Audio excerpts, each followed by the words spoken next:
This is number 6. I've been Chicago.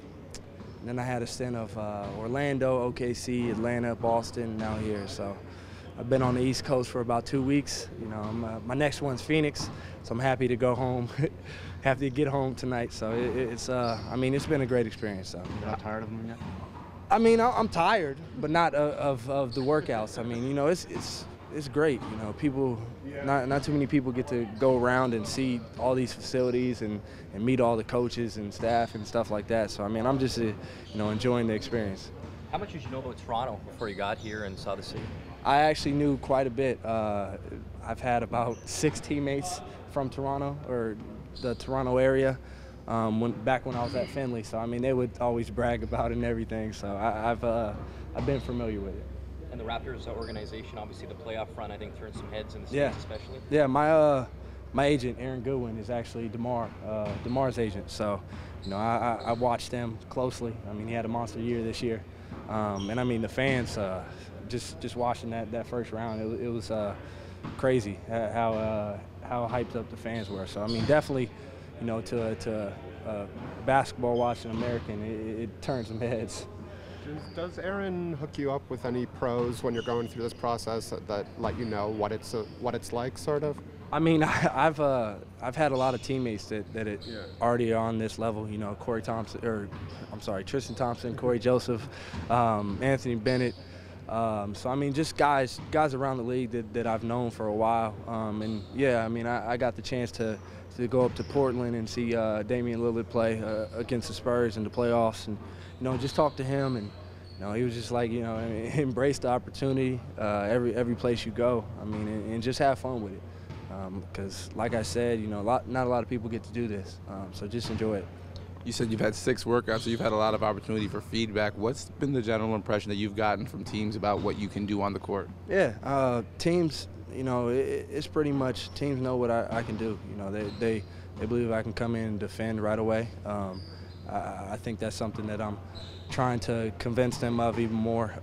You know, come in from day one and defend the 1 and 2 position, and just you know, using my athleticism, you know, on offense and defense, and just, you know, continue to get more consistent with my shot and be more comfortable with the ball.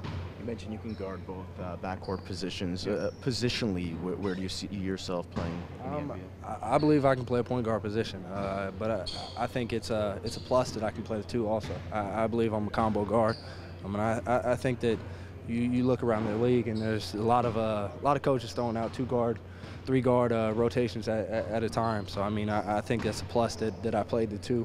But I mean, I think that at Arizona, Coach Miller did a great job of putting me in positions to be the playmaker. You know, although I wasn't dribbling the ball up the court 90% of the time, you know, it was still me coming off pick and rolls, and you know, that's a big part of the NBA game. The biggest challenge with this whole process when you're going from city to city, just getting rest and being ready for the actual workouts? Oh yeah, definitely. I mean, that's when you've been to 6 cities in like a week and a half, that's pretty tough on your body. You know, all those flights, the long flight, 6-hour flight to Orlando, and then, you know, just not really having the ability to eat that well.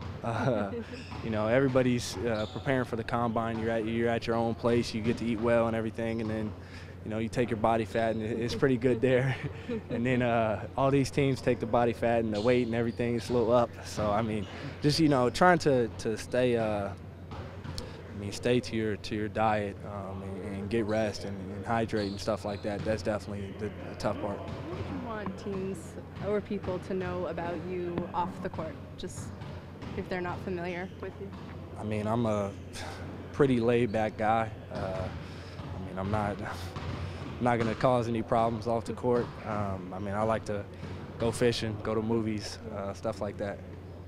You mentioned going to these workouts and meeting these various teams. How much of an asset do you think that is for guys to do a bunch of workouts? As grinding as it can be, some guys opt to not do workouts, but you're going out there meeting coaches and meeting other players and meeting organizations, and does that bode well maybe draft time?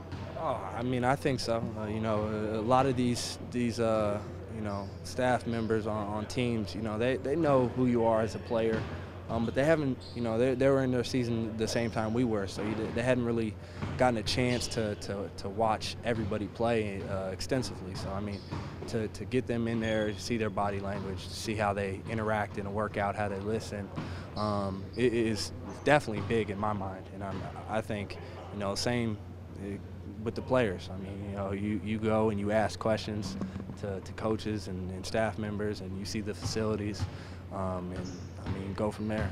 Did the Raptors do anything differently at this workout than you've seen before? I mean, it's pretty much. I mean, it's basketball. It's basketball and running. You got some shooting, you got some skill. Maybe learn some plays, draw up some plays from the coaches. But I mean, it's pretty much the same thing. So you're doing it repeatedly. Your first workout, you move from there, get more comfortable and stuff like that.